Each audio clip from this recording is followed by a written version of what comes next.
Hey everybody, how's it going? I've been having a few rethinks about certain things that I used to do earlier in my career and how it's different now to what it was then. And one of them is training whilst fasted.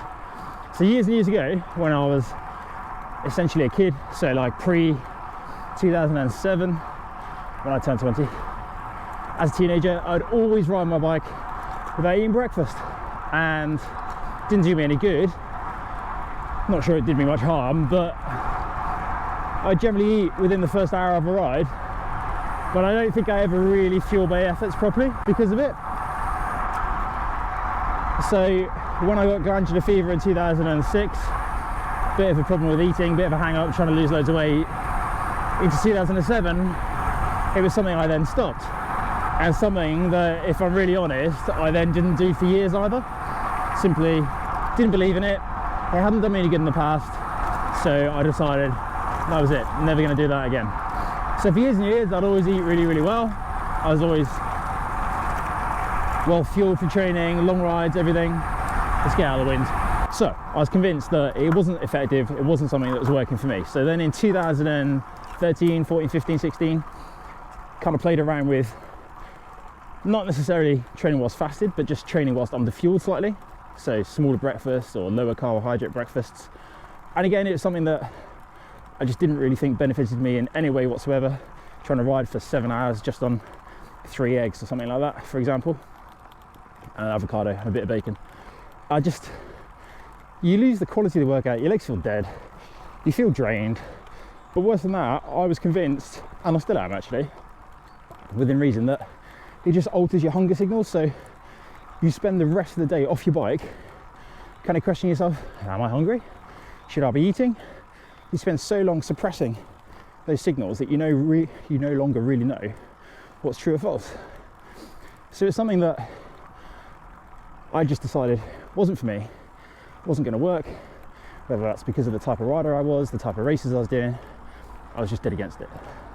However, this year, it's something that I've included a little bit in my training. My comeback to cycling, or to racing, which obviously hasn't happened, was all about trying new things, trying things differently, because it didn't matter. Everything I've done before, that can't be undone, that's still there. So now I can afford to change things, try new things, new experiences, new training methods, new fueling methods. And because of that, everything's quite fresh, quite new. But it means I've also got into it with a completely open mind, no prejudices towards different things. So fasted training, I became quite open to the idea, and it started with a little bit of running back in the winter. So I'd go out and run for 25 to 30 minutes, and it's not only a good way to wake up, also meant you could go out sooner because I had to wait for breakfast to digest before you run. It's going to take a little while. And then I started commuting to work, again fasted, and I started to feel like, yeah, it was all right. So I'd ride 40 kilometers, about an hour and 15, hour and 20 roughly, on an empty stomach, having had a good meal the night before. And then within the first hour of being at work, I'd eat, and then I'd be well fueled for the ride home. Now, there's a few things to add. I did this for a period of about 2 months, and I'm not exactly an untrained athlete. You know, I've had a career in racing for a fair few years, so it's probably not the best example.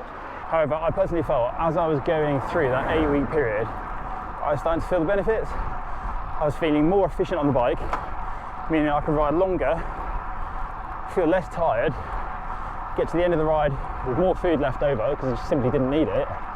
But because I was more efficient, I was able to ride harder in the final hour. So I never would have expected that. Now I'm going to add, none of my fasted training included intervals. At best there'd be a few small surges, and there's a big reason for that. Yeah, you can ride hard without eating, but the quality for the developmental training, it just simply isn't going to be there. For the big efforts that are going to make you stronger and faster on a bike, on the whole, you do still need to fuel yourself, and that's the big mistake that I made years ago, which is probably why I came to the conclusion it was a waste of time, is I was trying to do it on all the wrong rides. I also think there's no real benefit to doing it more than 2 or 3 times a week, and again that comes back to losing the quality of your intervals. If you're trying to train fasted more than that, you're just eating away at your potential, as it were. My point is simply, it has its place. And I think it's one of those things you can start with a 30-minute session and build up slowly, much like I did with the running. Sometimes the best thing to do is to zoom right out from what you're doing and look at the bigger picture. On a week-to-week basis, does it make sense to do fasted training? Probably not. You're not going to feel the benefits within a week or two. But if you look at a season on the whole, and you include 1 or 2 sessions each week, and they last up to an hour and a half maybe, and you do them gently at the correct intensity, and you're not neglecting your other intervals, and also more crucially, you're not blocking your hunger signals later in the day, so you're still listening to your body, what it needs, and you're thinking about things in the correct manner, then it probably does have its place. I think that's enough musings on the bike. I'm going to go home, include a little bit of research behind all of this, because I think just throwing out personal experience from one rider that was an athlete for many years doesn't really help. It doesn't help anyone make up their mind on whether they should include it or not. One thing I'm going to add is that training in a fasted state is a real easy way to drop 1 meal a day. Whether that's a good or a bad thing is up to you to decide. But normally I would eat before training, I'd go training, and then eat straight away afterwards as well. Obviously, you've eliminated one of those eating opportunities on the days you train fasted. You're gonna have to decide if that's a good thing or not. Here's a little bit of research. Okay, so I came home last night, did a little reading, and I actually fell fast asleep on the sofa. So I've been out on my ride today, thought about some of the things that I learned last night, wrote them down into a little document, and I'm going to go through some of the pros and cons. I'm not going to cite studies because I think on the whole that would be quite boring. It's quite easy to find a lot of research into fasted training. So 1, burn fat, better brain function, which is quite an interesting one.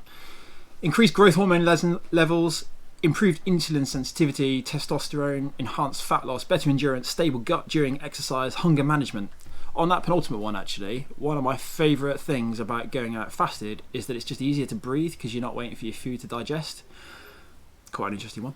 So who is it for? Well, I don't think it's for everyone, because I simply think that most of us will just benefit from riding our bikes really hard to get faster.